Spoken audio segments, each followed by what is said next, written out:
Assalamualaikum dan salam sejahtera. Hari ini kita akan belajar lagi satu practical work yang baru, yang kedua, dengan tajuk sensor and actuator. Seperti biasa, dalam practical work ni, pelajar perlu mencapai 4 CLO dalam amali yang akan dijalankan ni. Yang pertama, pelajar mesti tahu construct a simple hardware connection and perform compiling, uploading and testing successfully. Yang kedua, write a simple code using Node MCU ESP 8266 to show functions of digital input and digital output. And number 3, write a simple code using Node MCU to control actuator, relay and motor. And number 4, write a simple code using Node MCU ESP8266 to show function of analog input. So, CLO 2 ni adalah sama seperti mana CLO yang kita laksanakan dalam amali yang pertama lah. So, previous daripada amali yang pertama, pelajar dah berkenalan dengan Arduino IDE. Kita menggunakan platform Arduino untuk kita buat programming dalam tu. So dalam amali yang kedua ni, kita dah mula menggunakan sensor dan actuator. So learning outcome yang sepatutnya pelajar dapat pada hari ni adalah pelajar dah pun tahu bagaimana menggunakan memahami keadaan fizikal node MCU tersebutlah daripada dia punya pin digital input, daripada segi voltage yang digunakan, sambungan ke ground dan kemudian sambungan sensor dan actuator yang digunakan. Alright. So dekat sini objektif kita, completion of this practical, students should be able to write code to read data from digital sensor, write code to read data from analog sensor, write code to control actuator and construct hardware connection. So ini adalah equipment yang akan digunakan lah dalam amali yang kedua ni. Alright. So Node MCU adalah microcontroller yang utama lah yang akan kita gunakan. Breadboard, pelajar pun dah kenal mana yang dikatakan sebagai breadboard. Seperti mana yang kita gunakan dalam amali 1. Jumper cable, Arduino IDE, kita akan guna push button, relay, LDR, DC motor dan bateri 9 volt berserta dengan resistor 10 kilo ohm. Sedikit teori berkenaan dengan digital input. So, kalau kita kenal pasti apakah yang dikatakan sebagai digital input adalah satu komponen yang digunakan untuk kita memberi arahan kepada kita punya microcontroller. Apakah komponen tersebut yang kita gunakan sebagai digital input untuk kita beri arahan lah. So dalam ni kita gunakan push button as our digital sensor. When the push button is pressed, the LED will light up. So secara teorinya kita nak apabila kita tekan je push button ni, LED akan menyala lah. Berwarna merah ke, kuning ke, hijau ke. Alright. So dekat sini, releasing the push button will cause the LED off. Maksudnya kalau kita lepas saja, automatically LED ni akan menjadi off lah. So digital has only 2 state of high and low. So dekat sini, apabila kita buat programming, high tu means dia dalam keadaan on. Manakala low tu menunjukkan dia berada pada keadaan off. This is why a push button is referred to the simplest form of digital sensor having a similar two-state condition of press and release. Tekan dan lepas. So, apa yang dikatakan sebagai analog input? Dia adalah reading digital input only allow the detection of two-state binary signal of high or low. Real world work in analog with varying measurements such as temperature, pressure, force, weight. Sensor convert the physical properties to its equivalent electrical properties. Example, voltage to be read by the microcontroller. As a microcontroller only work in a digital and analog to digital converter, ADC analog to digital converter, convert analog voltage signal to its corresponding digital value. So dekat sini, daripada analog ni adalah input yang kita nak baca daripada keadaan output kita tadi lah, LED dengan LED ketika on dan LED ketika off.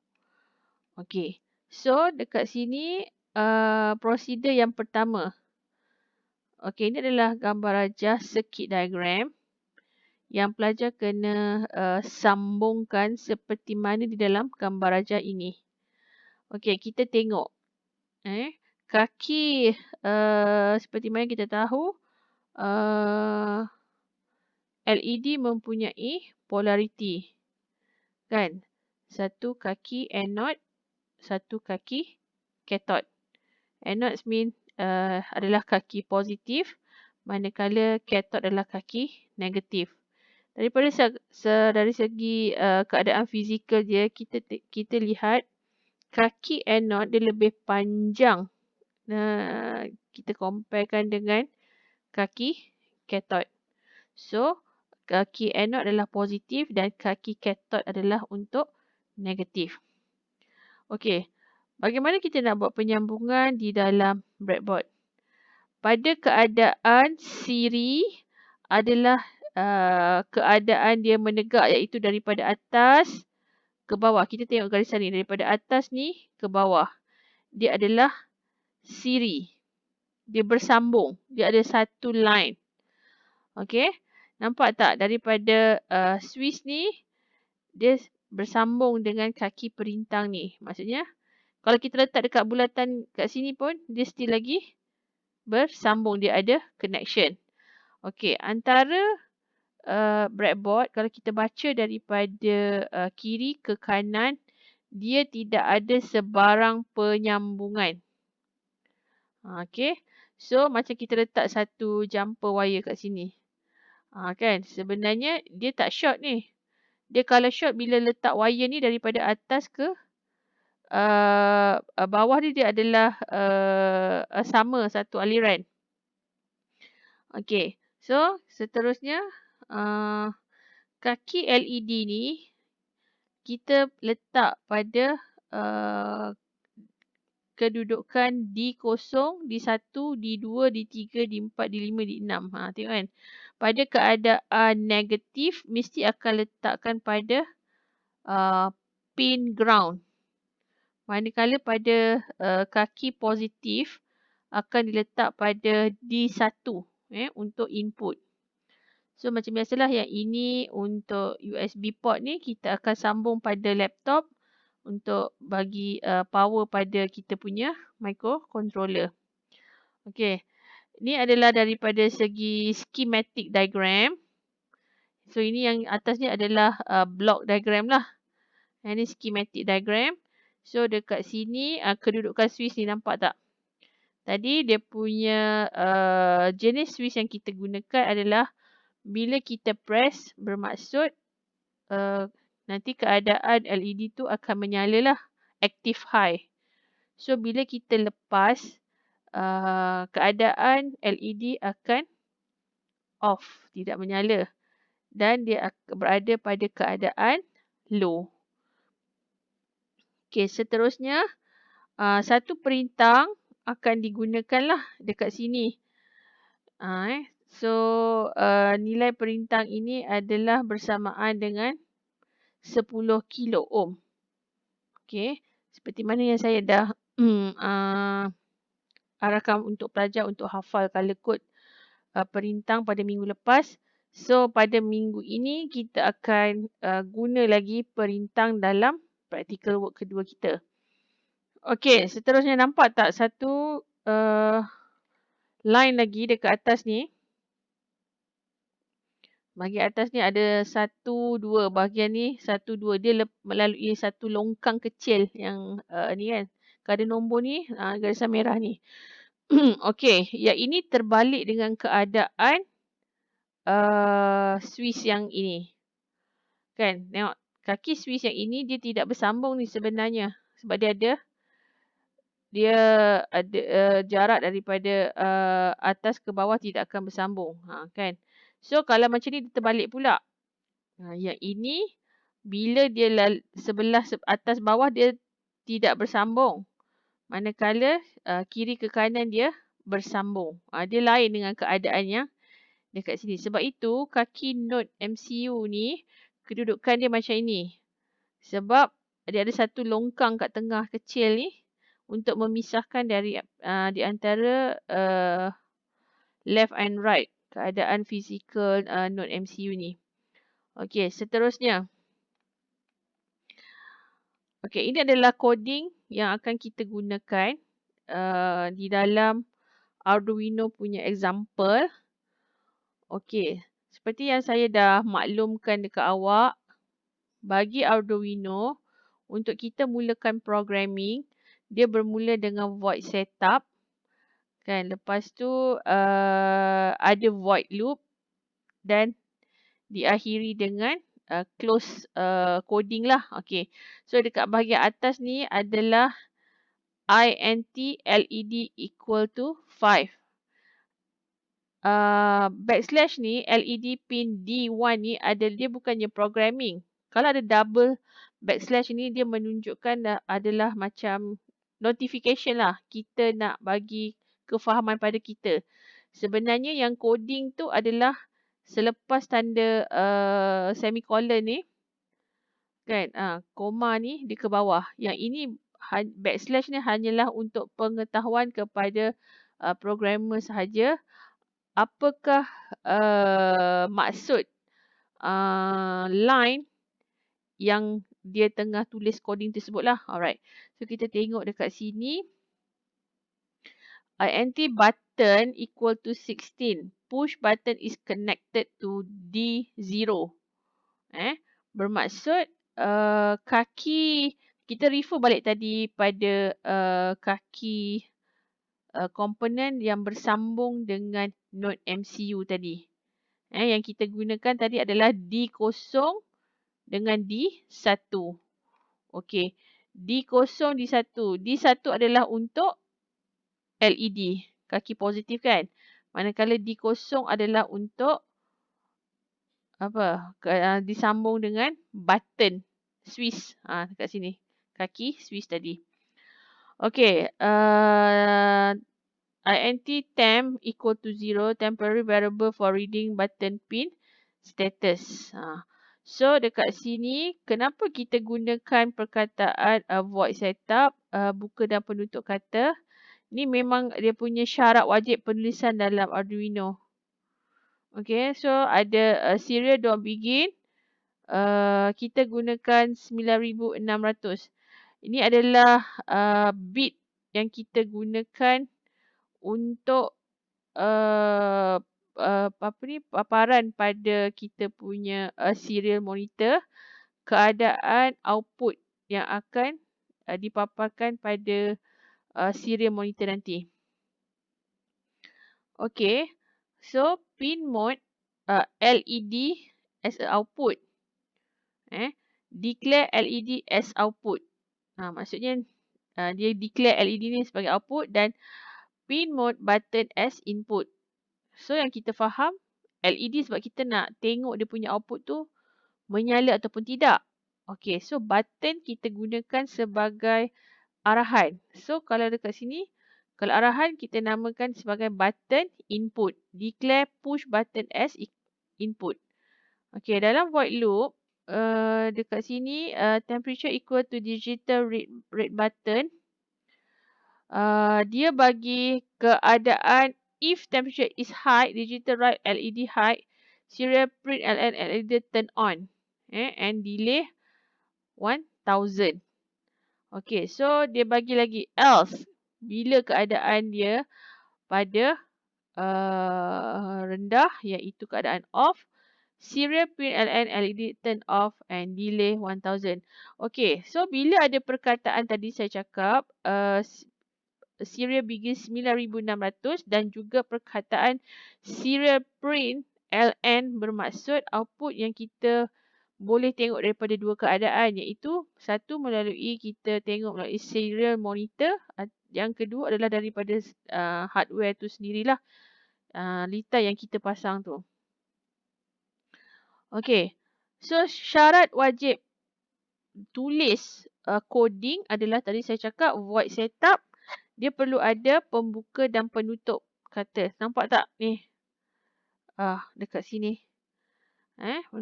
So bila kita sampai dekat void loop, dia ada pembuka dan penutup kata dan dia ada pembuka kata kat sini dan diakhiri dengan dekat sini. Apabila kita tulis else, dia ada buka balik semula pembuka kata, diakhiri penutup dan yang akhir sekali dia akan tutup. Sebab apa? Setiap kali kita buka sesuatu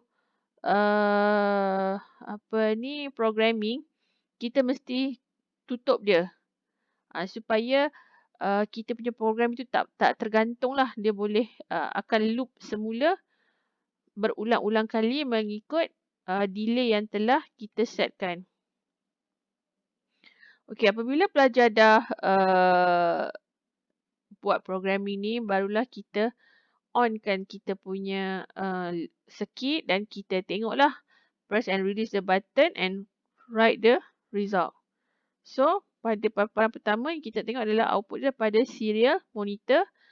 Pada Arduino programming tu dekat atas sebelah kanan. Awak klik dekat bahagian tu dan dia akan keluarlah bacaan dia pada keadaan yang laju ataupun tak.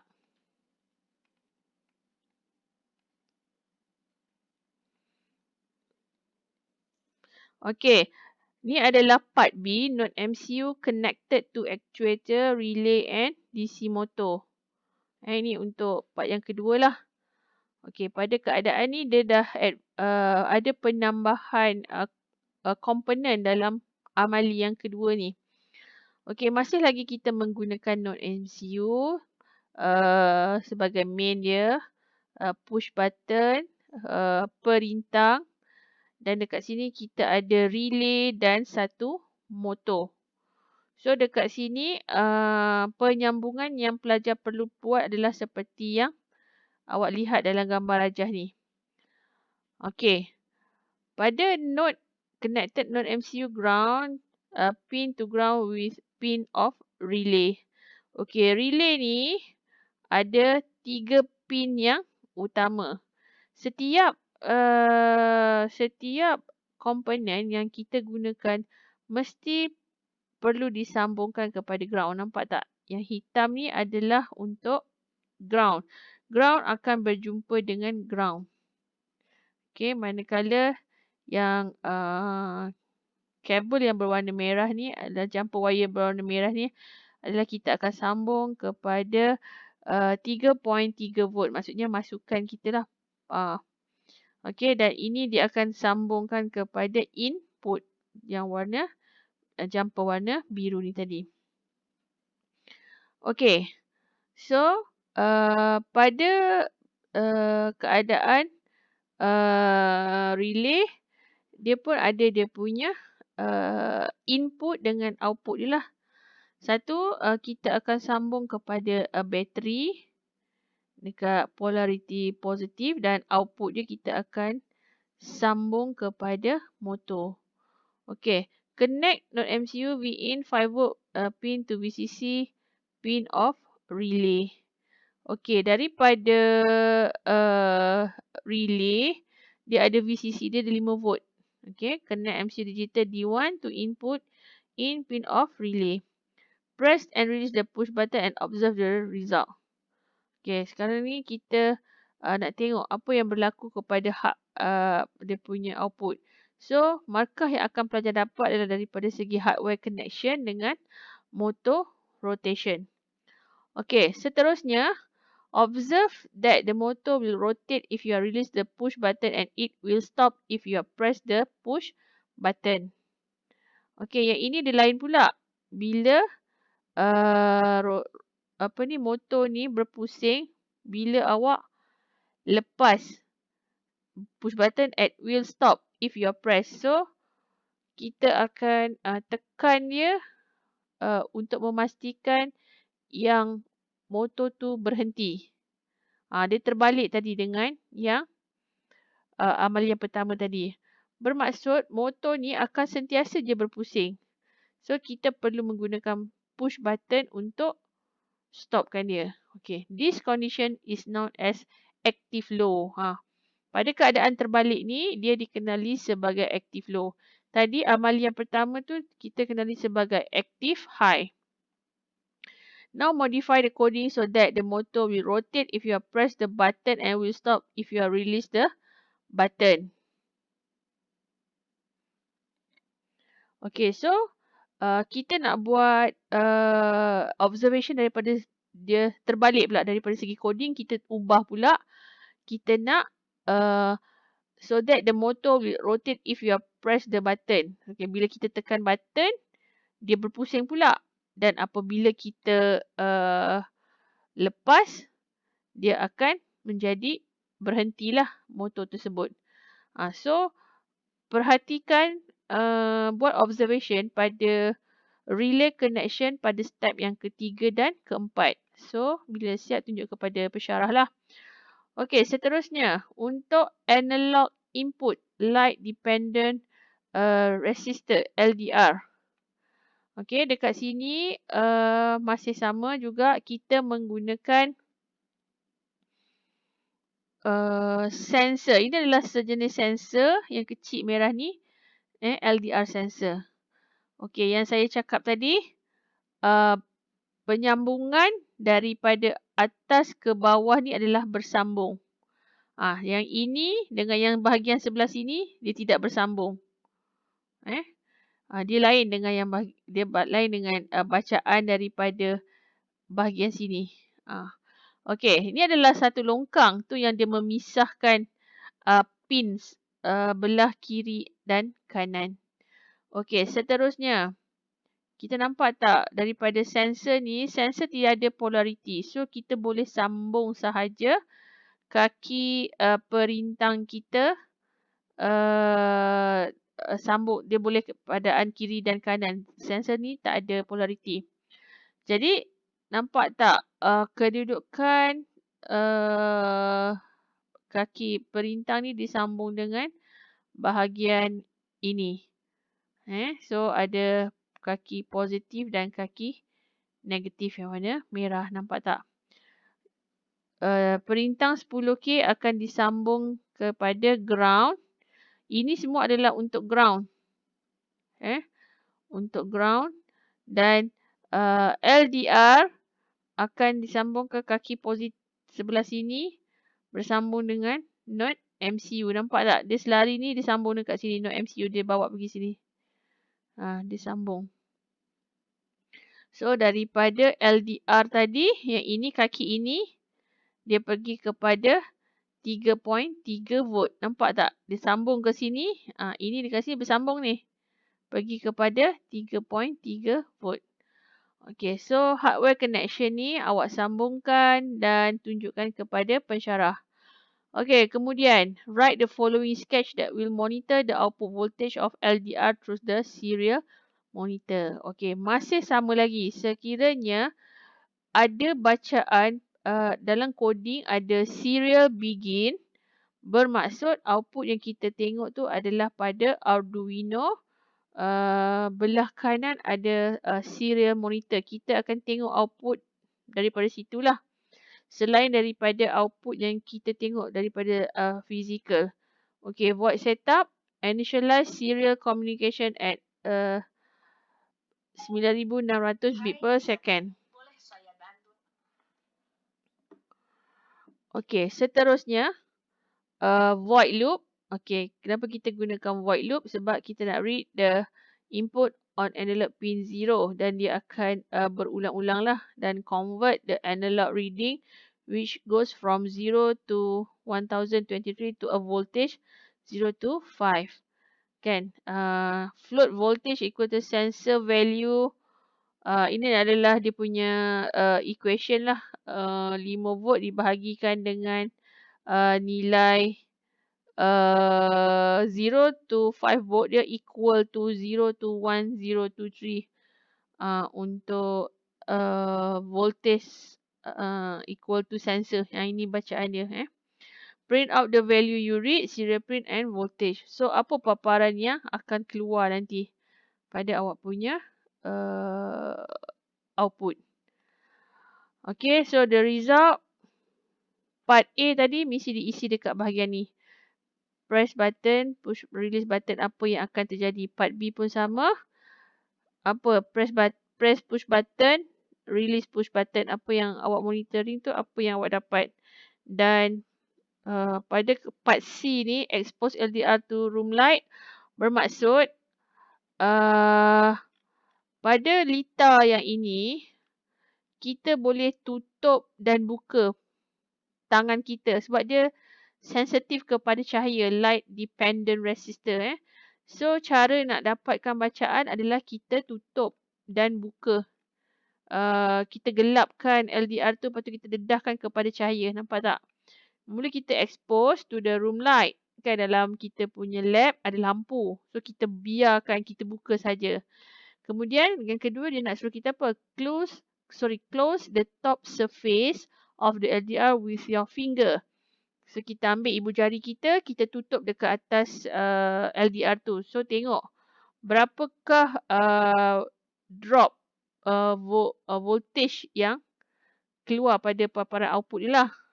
Kemudian yang ketiga, kita menggunakan apa? Kita ambil torch a light from your handphone to LDR. Kita berikan cahaya yang paling dekat. So, bila cahaya tu dekat sangat dengan LDR, bermaksud cahaya tu sangat tinggi, sangat terang. So, berapa value dia? Dan seterusnya, turn off the light of the room. So, kita tutup. Kemudian, step yang keempat, kita tutup semua lampu di dalam lab. Jadi, discussion ni, awak kena observe. What is the difference between analog and digital input output? Lepas tu, based on experiment in part B, if you want to change the direction of motor rotation, what should we do? Discuss the answer. Kan? Tadi yang kita nak keadaan push button, lepas dan tekan. Apa jadi? Lepas tu terbalikkan semula. Apa yang terjadi? Tadi yang step 3 dengan step 4 tu. Alright, kemudian write the new coding for procedure part B4. Tengok part B4 yang mana tadi? Yang masih lagi rotation tu kan, motor rotation tu kan. Motor rotation, tengok part B. Okay, so secara conclusionnya, write your conclusion on the practical work. Okay, jadi untuk amal ini, pelajar dah kena faham dan keluarkan coding. Right, type dulu coding bagi preparation untuk amali pada esok hari. Kan dekat sini ada berapa banyak coding yang awak kena type dahulu? Adalah pada part A.